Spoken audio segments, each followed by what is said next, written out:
بسم اللہ الرحمن الرحیم۔ شروع اللہ کے نام سے جو بڑا مہربان نہایت رحم والا ہے۔ میں آج آپ کے سامنے صبر کے متعلق کچھ عرض کرنا چاہتا ہوں۔ بہترین اعمال میں سے ایک عمل صبر بھی ہے۔ بے صبری اللہ تعالیٰ کو پسند نہیں ہے۔ اس نے اپنے نبی پاک کو حکم دیا وَاصْبِرْ كَمَا صَبَرَ أُولُو الْعَزْمِ مِنَ الرُّسُلِ، اے میرے نبی صبر کرو۔ صبر کا کیا معنی ہے؟ برداشت کرو، کوئی انتقامی کارروائی نہ کرو، گھبراہٹ کا اظہار نہ کرو۔ جس طرح پہلے اولو العزم پیغمبروں نے صبر کیا ہے۔ آپ کو یاد ہوگا 1.25 لاکھ نبیوں میں سے 5 پیغمبر اولو العزم پیغمبر کہلاتے ہیں۔ ان میں سے پہلے حضرت نوح علیہ السلام ہے۔ ان کو اللہ تعالیٰ نے عمر بھی لمبی دی ہے، تو لمبی عمر امتحان بھی لمبا۔ نبیوں پر جتنے مصائب آئے ہیں کسی پر نہیں آئے، اور جتنا نبیوں نے صبر کیا ہے کوئی کر بھی نہیں سکتا۔ صبر ہوتا ہی اس وقت ہے جب مصیبت آئے، راحت میں صبر نہیں ہوتا۔ کھا پی رہے ہو، اچھا لباس، امن کی زندگی، یہاں صبر کیا کرے گا آدمی؟ صبر تو تب کرے گا وَلَنَبْلُوَنَّكُمْ بِشَيْءٍ مِّنَ الْخَوْفِ وَالْجُوعِ وَنَقْصٍ مِّنَ الْأَمْوَالِ وَالْأَنفُسِ وَالثَّمَرَاتِ وَبَشِّرِ الصَّابِرِينَ۔ میں تمہیں آزماؤں گا، خوف مسلط کر کے۔ دشمن سر پر آ گیا، ہم سے بڑا ملک ہے انڈیا، بڑی طاقت ہے، خطرہ لاحق ہو گیا، پاکستان کو ہڑپ کر جائے گا، خوف طاری کر دیا۔ آزماؤں گا تمہارے اندر کس قدر استقامت ہے، کس طرح برداشت ہے، کس طرح مقابلہ کرتے ہو۔ وَلَنَبْلُوَنَّكُمْ بِشَيْءٍ مِّنَ الْخَوْفِ وَالْجُوعِ، بھوک سے آزماؤں گا۔ کاروبار میں نقصان ہو گیا، قحط سالی آ گئی، فصل تباہ ہو گئی، باغ سارے کا سارا ویران ہو گیا، اب کیا کرے؟ صبر۔ جوان بیٹا ہے حادثے میں مر گیا، کیا کرے؟ صبر۔ شوہر نے بیوی کو طلاق دے دی ہے، بیوی کیا کرے؟ صبر۔ بد زبان ہے عورت، بد اخلاق ہے عورت، خاوند پریشان ہے، کیا کرے؟ بولو نا۔ وَلَنَبْلُوَنَّكُمْ بِشَيْءٍ مِّنَ الْخَوْفِ وَالْجُوعِ وَنَقْصٍ مِّنَ الْأَمْوَالِ، وہی بات میں نے کہہ دی، مال کم ہو گیا، چوری ہو گیا، ڈاکو لے گئے، کیا کرے؟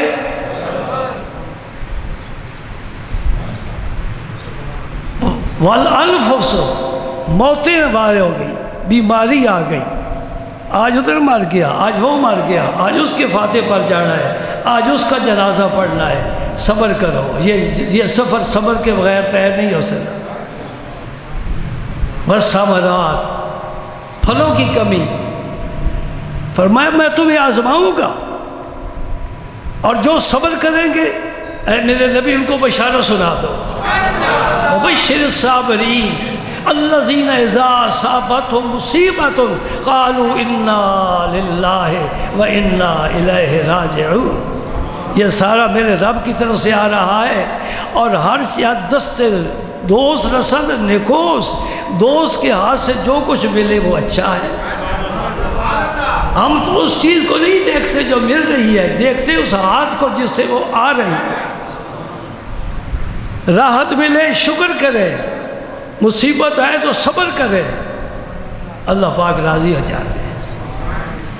نوح علیہ السلام کو اللہ پاک نے سب سے زیادہ طویل عمر عطا فرمائی تھی، اور یہ وہ نبی ہے جس کی امت میں سب سے پہلے بت پرستی شروع ہوئی۔ نوح علیہ السلام سے پہلے اس انسان کو بت پرستی کا راستہ شیطان نے نہیں دکھایا۔ اور یہ اپنی امت کو تبلیغ کرتے تھے، 950 سال تبلیغ کی ہے، صرف 72 آدمی مسلمان ہوئے، اور جب واعظ فرماتے تھے تو قوم ٹوٹ پڑتی تھی، مارتی تھی، اتنا مارتی تھی، لہو لہان کر دیتی، آپ بے ہوش ہو جاتے، اور جب ہوش آتا پھر کھڑے ہو جاتے، میں تمہیں اللہ کی دعوت دینے کے لیے آیا ہوں، میں تمہیں اللہ کی طرف بلانے کے لیے آیا ہوں، اور درجے بھی تو بلا دوں گے نا۔ مولوی صاحب شکایت کرتے ہیں محلے والوں کی، میں کہ مولوی صاحب شکایت نہ کرو، تمہیں تو ممبر پر بٹھاتے ہیں، تمہارے پیچھے ہاتھ باندھ کر کھڑے ہوتے ہیں، جن نبیوں پر ایسی آزمائشیں آئی انہوں نے نہیں شکایت کی، تم رات کی زندگی گزارتے ہو، اس قوم سے کانٹے سے پھول کی خوشبو تو نہیں نہ آ سکتی، کانٹا کانٹا ہے، پھول پھول ہے، معذرت کے ساتھ ممبر والے خوشبو پھیلاتے ہیں، قوم کانٹوں کی طرح ان کے ساتھ سلوک کرتی ہے، تب لطف آتا ہے صبر کا۔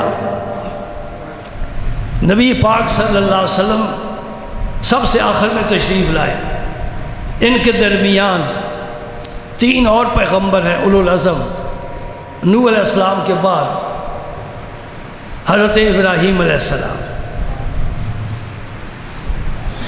ان کے بعد موسیٰ علیہ السلام، ان کے بعد حضرت عیسیٰ علیہ السلام، یہ 5 پیغمبر اولو العزم ہیں۔ فرمایا صبر کرو جس طرح اولو العزم پیغمبر نے صبر کیا، پھر میرے مصطفیٰ نے صبر کر کے دکھایا، سبحان اللہ۔ مکی زندگی اگر سیرت میں اس کا مطالعہ کرو کہ نبی پاک نے مکی زندگی کیسے گزاری، تمہیں پتہ چلے گا کہ مصیبت کس سے کہتے ہیں اور صبر کس سے کہتے ہیں، سبحان اللہ۔ میں نے قرآن پاک کی ایک آیت پیش کی ہے، یہ سورہ بقرہ کی آیت ہے، دوسری آیت، استعینوا بالصبر والصلاۃ ان اللہ مع الصابرین۔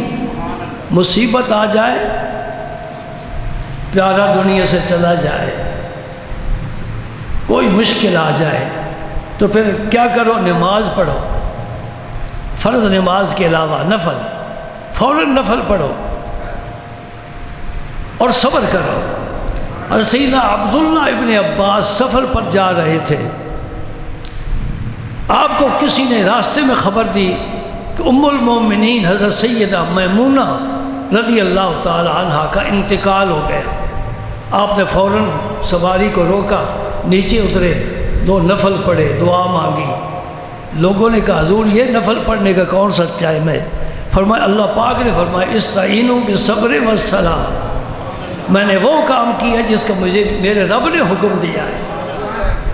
بات سمجھو، صحابہ کرام پورے دین پر عمل کرنے والے تھے، ہماری طرح ڈنڈی مارنے والے نہیں تھے کہ کوئی کام دین کا کر لیا، کوئی بے دینی کا کام کر لیا، کوئی نفس کی بات مان لی، کوئی خدا کی بات مان لی۔ یا ایھا الذین آمنوا ادخلوا فی السلم کافۃ ولا تتبعوا خطوات الشیطان۔ اللہ تعالیٰ فرماتا ہے اے ایمان والو، اسلام میں پورے کے پورے داخل ہو جاؤ اور شیطان کے قدموں کی پیروی نہ کرو۔ یہ کیسا مسلمان ہے، کلمہ بھی پڑھتا ہے، نماز بھی پڑھتا ہے، سود بھی کھاتا ہے۔ یہ کیسا مسلمان ہے کہ جس کے گھر میں پردہ نہیں ہے، بے حیائی ہے۔ یہ کیسا مسلمان ہے کہ کلمہ پڑھتا ہے، نماز نہیں پڑھتا۔ یا ایھا الذین آمنوا ادخلوا فی السلم کافۃ، پورے کے پورے اسلام میں داخل ہو جاؤ، سر سے لے کر پاؤں تک تیرے اوپر اسلام ہی اسلام ہو۔ ولا تتبعوا خطوات الشیطان، شیطان کے قدموں کی پیروی نہ کرو۔ عبداللہ بن عباس نے سواری سے اتر کر نماز پڑھی، مجھے نماز پڑھنے سے سکون ملے گا۔ کبھی ہم نے بھی یہ کام کیا ہے؟ پتہ ہی نہیں کیا کرنا ہے۔ نماز پڑھیں گے تو انشاءاللہ صبر پیدا ہو جائے گا، انسان برداشت کرے گا صدمے کو، یہ ڈھال ہے، مشکل وقت کے لیے یہ ڈھال ہے۔ نمازیں پڑھو، سجدے کرو، دعائیں مانگو اپنے رب سے، اور جیسے حالات آئے اسے برداشت کرو۔ سبحان اللہ۔ 2 آیتیں، اب ایک حدیث پاک سنو، بہت پیاری حدیث ہے، مسلم شریف کی حدیث ہے۔ رسول پاک صلی اللہ علیہ وسلم نے فرمایا، میں پوری حدیث پیش کروں گا، اس میں صبر کا بھی ذکر آ جائے گا۔ الطہور شطر الایمان، پاکیزگی جو ہے یہ نصف ایمان ہے۔ ایمان سے مراد یہاں شارحین حدیث نے نماز لیا ہے، اور طہور سے مراد وضو ہے۔ جب وضو آپ نے کیا تو گویا آدھی نماز آپ نے پڑھ لی، جب نماز پڑھیں گے تو پوری نماز آپ نے پڑھ لی۔ پاکیزگی، اس سے آگے جو کلمات ہیں نا وہ میں پسند کروں گا کہ ایک تسبیح صبح پڑھیں آپ، اور ایک تسبیح شام کو پڑھیں۔ یہ وہ تسبیح ہے جس نے نماز کو نماز تسبیح بنا دیا ہے۔ یہ آپ نماز تسبیح میں پڑھتے ہیں۔ یہ نماز تسبیح وہ نماز ہے کہ نبی کریم صلی اللہ علیہ وسلم نے اپنے چچا حضرت عباس سے فرمایا، چچا میں تمہیں تحفہ نہ دوں؟ حضور نے یہ نماز سکھائی، یہ تحفہ ہے۔ تو آپ صلی اللہ علیہ وسلم نے فرمایا کہ الحمدللہ تملأ المیزان، قیامت کے دن میزان قائم ہوئے گا، ترازو قائم ہوگا، اور اس پر بندوں کے اعمال تولے جائیں گے۔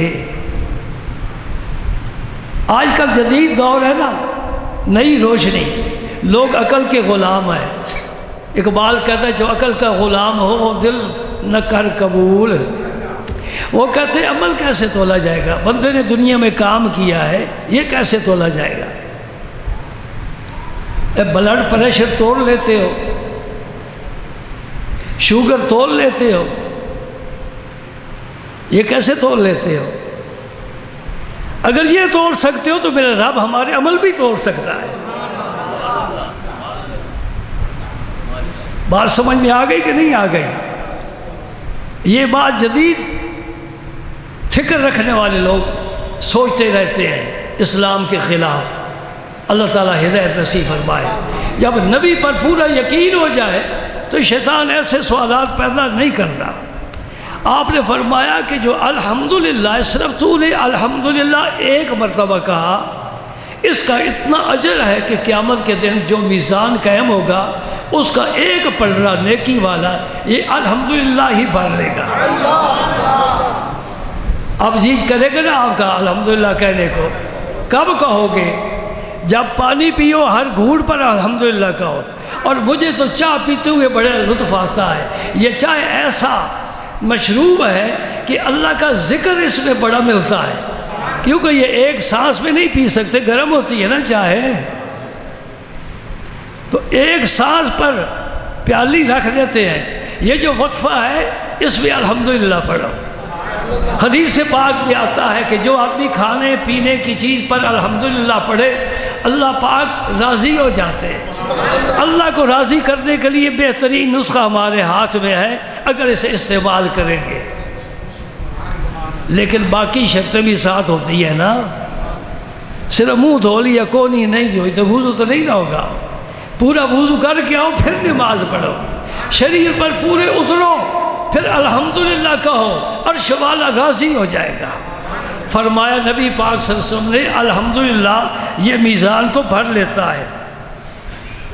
سبحان اللہ والحمدللہ یہ کلمات بھی میزان کو بھر لیتے ہیں۔ بلکہ فرمایا آسمان و زمین کے درمیان جتنا خلا ہے تم سبحان اللہ اور الحمدللہ پڑھو، سارا خلا تیرے ثواب سے بھر گیا۔ اللہ کا نبی فرما رہا ہے سبحان اللہ سبحان اللہ سبحان اللہ سبحان اللہ والحمدللہ، اس کے ساتھ ولا الہ الا اللہ واللہ اکبر بھی ملا لو۔ یہ ایک تسبیح صبح پڑھو، ایک تسبیح شام کو پڑھو۔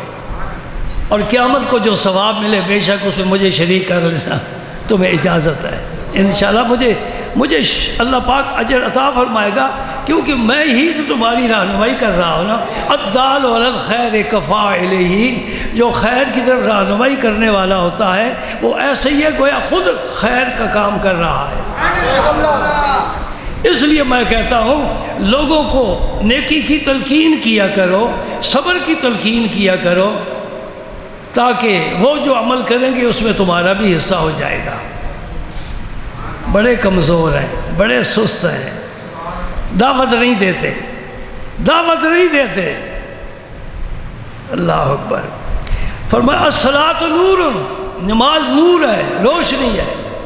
قرآن پاک کی ایک پید پڑھو تمہیں سمجھ آ جائے گا اس کا معنی۔ اللہ پاک فرماتے ہیں یوم یسعی نورہم بین ایدیہم، قیامت کے دن نور مومن کی آگے آگے چلے گا، وہ رہنمائی جنت کی طرف کر رہا ہے، نجات کی طرف لے جا رہا ہے۔ یہ نماز کی وجہ سے نور ہو، بے نماز کے آگے نور نہیں ہوگا۔ سمجھ آئی بات ہے؟ نمازی کا انشاءاللہ نور ہوگا۔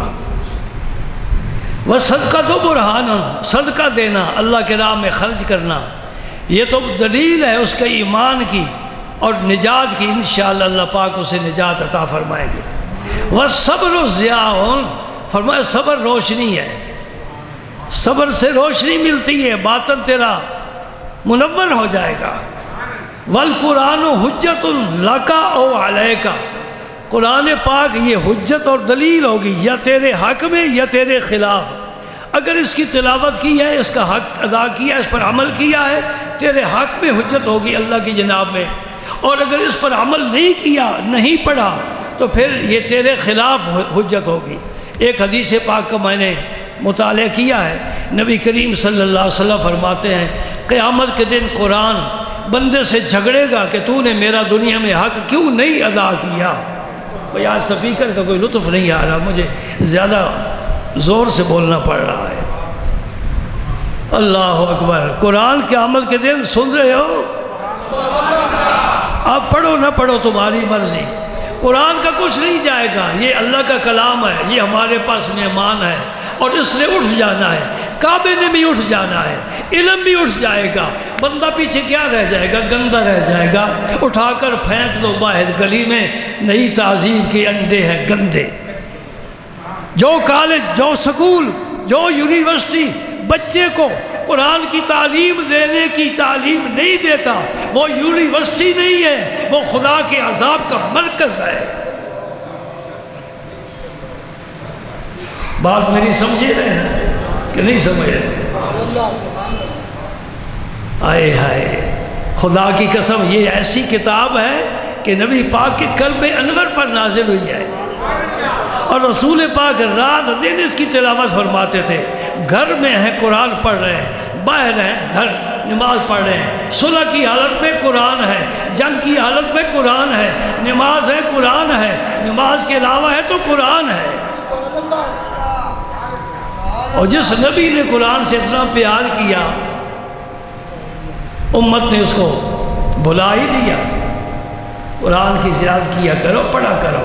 حضور فرماتے ہیں یہ حجت اور دلیل ہے تیرے ایمان کی۔ سبحان اللہ۔ ایک بڑی پیاری حدیث ہے، صہیب رومی بیان فرما رہے ہیں۔ صہیب رومی کا میں نے ذکر کیا تھا، آپ کو یاد ہونا چاہیے۔ یہ غلام بنا کر بیچ دیے گئے تھے۔ اس وقت غلامی کا کوئی تصور نہیں تھا، یہ ظلماً پکڑ لیتے تھے قافلے والے اور آگے جا کر بیچ دیتے تھے۔ حضرت بلال بھی غلام نہیں ہے، آزاد ہے۔ صہیب بھی غلام نہیں ہے، سلمان فارسی بھی غلام نہیں ہے، ان میں کوئی بھی غلام نہیں ہے، سب آزاد ہیں۔ یہ ظلماً پکڑے گئے اور بیچے گئے۔ غلام وہ ہوتا ہے جو مال غنیمت میں آتا ہے، اور مال غنیمت جب ہوتی ہے جب جہاد ہوتا ہے۔ جہاد تب ہوتا ہے جب اعلاء کلمۃ اللہ کے لیے فوج نکلتی ہے، اور وہ تب نکلتی ہے جب نبی جھنڈا اسلام کا بلند فرماتا ہے، کہتے لا الہ الا اللہ، لے کر نکلو اور جہاں تک یہ کلمہ پہنچا سکتے ہو پہنچاؤ۔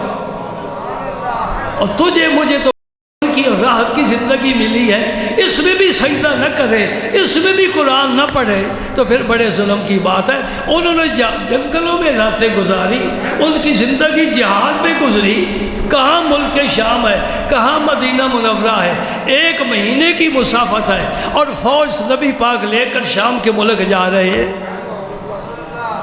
انشاءاللہ میں جہاد کا موضوع شروع کروں گا، مجھے بھی پسینہ آئے گا، تمہیں بھی پسینہ آئے گا، پتہ چلے گا کہ نبی کے صحابہ کیسے خدا کے شیر تھے۔ ہم کھانے کے شیر ہیں، راحت لٹانے کے شیر ہیں، وہ نبی کے شیر تھے۔ انہوں نے اپنا گھر بار چھوڑا ہے، بچوں کو چھوڑا ہے دین کی سر بلندی کے لیے۔ اس صبر کے بعد انشاءاللہ میں جہاد کا موضوع شروع کر دوں گا۔ اگرچہ آپ 50 سے زیادہ ملک ہیں مسلمانوں کے، 50 سے ملک زیادہ ہیں مسلمانوں کے، ایک ملک میں بھی قرآن کا نظام نہیں ہے، سعودی عرب سمیت۔ ممبر پر بیٹھ کر بات کر رہا ہوں، مجھے پتہ ہے میری بات محفوظ ہو رہی ہے، کہاں جا سکتی ہے۔ آپ بڑے حیران ہوں گے، وہاں تو سزائیں دی جاتی ہیں، جی ہاتھی کے دانت ہیں۔ سب سے پہلے مجھے یہ بتاؤ، یہ آمرانہ نظام اسلام کا ہے؟ جو وہاں سعودی میں شہنشاہ ہے، آمرانہ نظام یہ اسلام کا ہے؟ اسلام کا شورا کا نظام ہے۔ بسم اللہ یہ غلط ہے۔ تم وہاں اپنا قرآن پاک مسجد نبی میں یا حرم کعبہ میں اپنا قرآن پاک نہیں پڑھ سکتے، یہ آمرانہ نظام ہے۔ سن 80 میں مجھے حاضری ہوئی، حج پر میں حاضر ہوا، وہاں اس وقت مکتبے سے تاج کمپنی کے قرآن مل جاتے تھے۔ میں نے ایک مرحومہ کے لیے وہاں سے قرآن لے کر تو مسجد نبی میں رکھے۔ ہمارے ملک کی سب سے بہترین کمپنی تھی تاج کمپنی، اب تو فیل ہو گئی۔ جہاں حکومت کا سایہ آ جاتا ہے سب کچھ چلا جاتا ہے۔ مسجد دیکھو اوقاف کی، دربار دیکھو اوقاف کے، عورتیں ہی عورتیں، مرد بیچارے منہ چھپاتے پھرتے ہیں۔ تاج کمپنی کی قرآن پاک لے کر میں نے مسجد نبوی شریف میں رکھے، دوسری نماز پڑھایا، ایک بھی نہیں اٹھا کر باہر پھینک دی۔ کیوں جی؟ یہ اللہ کا کلام نہیں جو پاکستان والوں نے چھاپا ہے۔ تم اپنی تفسیر مولانا احمد رضا خان صاحب کا ترجمہ، سید نعیم الدین مراد آبادی کی تفسیر وہاں نہیں لے جا سکتے۔ دلائل الخیرات شریف مجموعہ وظائف کا ہے، وہاں بیٹھ کر تم نہیں پڑھ سکتے، پکڑ لیں گے اور ردی کی ٹوکری میں جا کر پھینک دیں گے۔ تم اپنی جماعت نہیں کرا سکتے۔ یہ کیسا اسلام ہے؟ بہرکیف 50 سے زیادہ مسلمانوں کے ملک ہیں، ایک ملک میں بھی صحیح قرآن کا نظام نہیں ہے۔ جہاد کون کرے؟ جن کے خلاف جہاد کرنا تھا ان کے گلے میں باہیں ڈالی ہوئی ہیں، پھر جہاد کیسے ہو سکتا ہے؟ بہرکیف یہ حدیث پاک حضرت صہیب کی ہے۔ حضرت صہیب اگرچہ بکتے بکاتے آئے، غلامی کی صورت بن گئی، لیکن حضرت عمر فاروق انہیں بڑی ترجیح دیتے تھے، اپنی شورا میں شامل کیا ہوا تھا۔ ان کو بھی عبداللہ بن عباس کو، حالانکہ یہ بچے تھے، یہ دو باتیں بڑی قابل توجہ ہیں، عبداللہ بن عباس سب سے چھوٹے تھے، ان کو بھی شورا میں شامل کیا تھا، اور حضرت صہیب کو بھی شورا میں شامل کیا تھا۔ عبد الرحمن بن عوف نے اعتراض کیا کہ یہ بچہ ایسے ہمارے ساتھ بٹھاتے ہو، ہم بدری صحابہ ہیں، ہم بڑے صحابہ ہیں، سابقون اولون میں سے ہیں، عشرہ مبشرہ میں سے۔ حضرت عمر فاروق نے کہا میں امتحان لیتا ہوں۔ عبداللہ بن عباس سے اذا جاء نصر اللہ کا معنی پوچھا، اور حضرت عبد الرحمن بن عوف سے بھی پوچھا، وہ نہ بتا سکے، عبداللہ بن عباس نے بتا دیا، فرمایا یہ بچہ نہیں، یہ علم کا سمندر ہے، اس کو میرے نبی نے دعا دی ہے، اللہ معلم ہو، اے اللہ اسے قرآن کا علم عطا فرما۔ اور حضرت صہیب رومی جب آپ زخمی ہو گئے نا عمر فاروق، ایک بدبخت نے آپ پر حملہ کیا، 3 دن آپ زیر علاج رہے، پھر آپ دنیا سے پردہ فرما گئے، تو 3 دن نمازیں صہیب رومی آپ کی جگہ پڑھاتے رہے۔ اسلام نے غلامی کو مٹایا ہے اور غلاموں کو عزت دی ہے۔ میں پوچھ سکتا ہوں، کعبہ اللہ کا گھر، یہ مسجد ہے، اس کے اوپر بغیر ضرور کے چڑھنا جائز نہیں۔ ہم نے بنائی ہے، کعبہ تو رب نے بنایا ہے۔ اور جب مکہ فتح ہوا، کعبے کی چھت پر چڑھ کر اذان کس نے پڑھی؟ کسی قریشی نے، کسی ہاشمی نے، کسی مطلبی نے، کسی سید زادے نے نہیں، یہ حبشے سے آنے والا بلال تھا، جس کا خلیل ابو بکر بھی ہے، مصطفیٰ کریم بھی ہے۔ سبحان اللہ، بلال تیرا خریدار اللہ کا نبی بھی ہے۔ تو صہیب رومی نے 3 دن، عثمان غنی موجود ہیں، علی المرتضیٰ موجود ہیں، اس وقت حسن اور حسین وہ بھی جوان ہو چکے تھے، 20 سال ان کی عمر مبارک ہو چکی تھی۔ نہیں، کوئی نماز نہیں پڑھائے گا، صہیب پڑھائے گا۔ ہاں، اور پھر آپ نے جو 6 آدمی منتخب فرمائے نا، ہاں، آپ نے وصیت فرمائی۔ حضرت عمر فاروق نے فرمایا میرا جنازہ بھی صہیب رومی ہی پڑھائے۔ صہیب رومی نے جنازہ پڑھایا۔ اللہ اکبر، وہ روایت کرتے ہیں، بڑے پیارے نہیں؟ حضور کے صحابہ سے پیار کیا کرو، ولیوں سے کرتے ہو، ولی ان کے قدموں کی خاک ہیں۔ میں بڑا حیران ہوتا ہوں،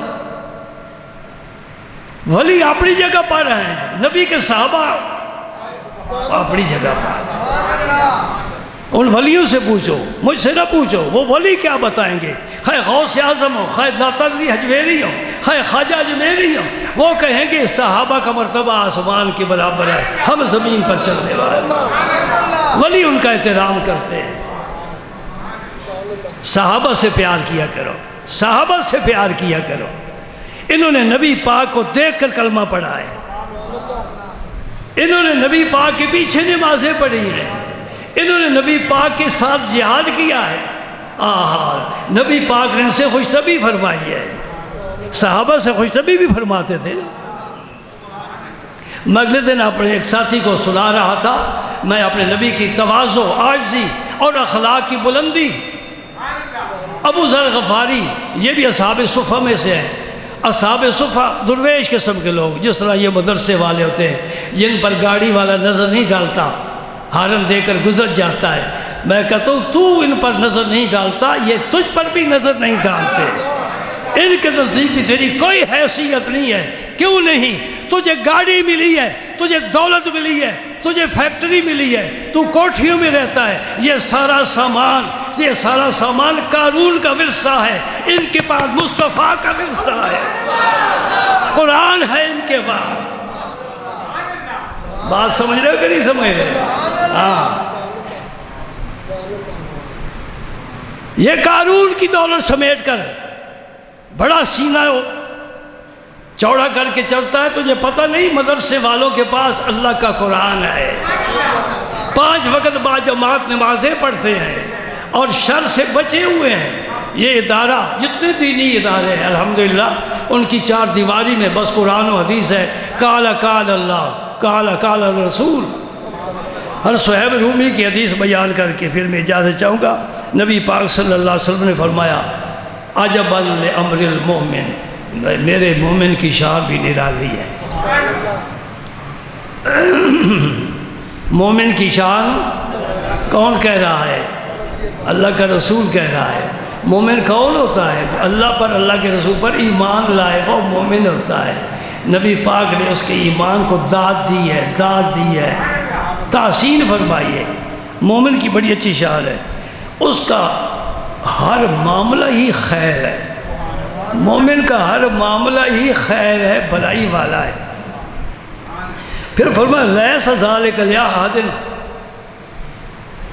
الا للمؤمن، مومن کے علاوہ یہ سعادت کسی کے حصے میں نہیں آ سکتی۔ گوری چمڑی والا بے شک ہو، امریکہ کا بے شک صدر ہو جائے، انگلینڈ والے ہو جائیں، جاپان والے ہو جائیں، چہنا والے ہو جائیں، جو بھی ہوگا اللہ پاک نے جو مومن کو عزت عطا فرمائی ہے وہ کسی کے حصے میں نہیں آئی۔ یوں ہی ان کی طرف للچائی نظروں کے ساتھ نیک دھن دیکھا کرو، کبھی اپنے سینے کی طرف جھانک کر دیکھ، تیرا جو دل دھڑکتا ہے اللہ کی یاد کے ساتھ دھڑکتا ہے۔ تو ان لوگوں کو خاطر میں کیوں لاتا ہے؟ ہمارے نزدیک یہ کسی گنتی شمار میں بھی نہیں ہے۔ اللہ نے ہمیں ایمان نصیب فرمایا، سبحان اللہ۔ یہ امریکہ کے صدر کو نہیں ملا، مل سکتا بھی نہیں ہے، سبحان اللہ۔ فرمایا اگر مومن کو کوئی تکلیف آئے تو وہ صبر کرتا ہے، اس کے لیے بہتر ہے۔ اگر اسے راحت ملے، نعمت ملے، شکر کرتا ہے، اس کے لیے بہتر ہے۔ تو مومن کا ہر حال میں ہر حال بہتر ہے۔ ایک دفعہ سرکار نے پوچھا صحابہ کرام سے، ایسا درخت بتاؤ جس کے پتے ہمیشہ سرسبز و شاداب رہتے ہیں۔ دیکھو نا، موسم بدلنے سے درختوں کی صحت بدل جاتی ہے۔ جب خزاں کا موسم آتا ہے پتے گرنے شروع ہو جاتے ہیں اور درخت بالکل خالی ہو جاتے ہیں۔ بہار کا موسم آتا ہے، نئے نئے شگوفے نکلتے ہیں، پھول کھلتے ہیں، مسکراتے ہیں، کلیاں چٹکتی ہیں، بلبلیں نغمہ سرائی کرتی ہیں، بہار آ جاتی ہے۔ صحابہ خاموش ہو گئے۔ حضور نے فرمایا یہ کھجور کا درخت ہے، کھجور کے پتے پورا سال سبز رہتے ہیں۔ فرمایا یہ مومن کی نشانی ہے، یہ مومن کی نشانی ہے کہ مومن ہر حال میں سرسبز و شاداب ہے۔ نیکی نیکی ہے، صبر کیا نیکی، شکر کیا نیکی، اللہ راضی صبر میں بھی، اللہ راضی شکر میں بھی۔ بس یہ دو پر ہیں، جس منزل سے مومن گرا ہے اس پر جانے کے لیے یہ دو پر ہیں پرواز کرنے کے لیے۔ ان دونوں کو سلامت رکھو، انشاءاللہ اپنی منزل کو پالو گے۔ صبر کرو مشکل وقت میں، نعمت ملے شکر ادا کرو، ناشکری نہ کرو، اللہ پاک راضی ہوگا۔ باخر دعوانا الحمدللہ۔